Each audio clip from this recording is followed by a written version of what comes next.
Genesis 3. Now the serpent was more subtle than any beast of the field which the Lord God had made. And he said unto the woman, Yea, hath God said, Ye shall not eat of every tree of the garden? And the woman said unto the serpent, We may eat of the fruit of the trees of the garden. But of the fruit of the tree which is in the midst of the garden, God hath said, Ye shall not eat of it, neither shall ye touch it, lest ye die.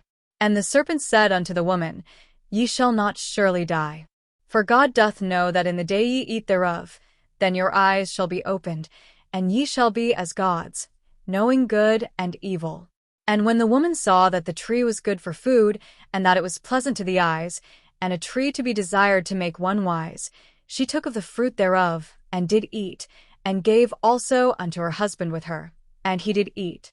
And the eyes of them both were opened, and they knew that they were naked, and they sewed fig leaves together, and made themselves aprons. And they heard the voice of the Lord God walking in the garden in the cool of the day, and Adam and his wife hid themselves from the presence of the Lord God amongst the trees of the garden. And the Lord God called unto Adam, and said unto him, Where art thou? And he said, I heard thy voice in the garden, and I was afraid, because I was naked, and I hid myself. And he said, Who told thee that thou wast naked?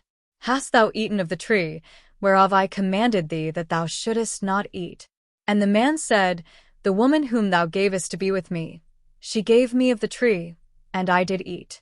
And the Lord God said unto the woman, What is this that thou hast done?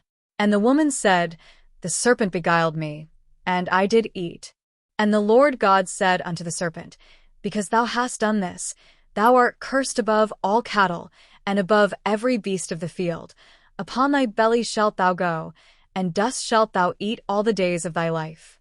And I will put enmity between thee and the woman, and between thy seed and her seed. It shall bruise thy head, and thou shalt bruise his heel. Unto the woman he said, I will greatly multiply thy sorrow and thy conception. In sorrow thou shalt bring forth children, and thy desire shall be to thy husband, and he shall rule over thee.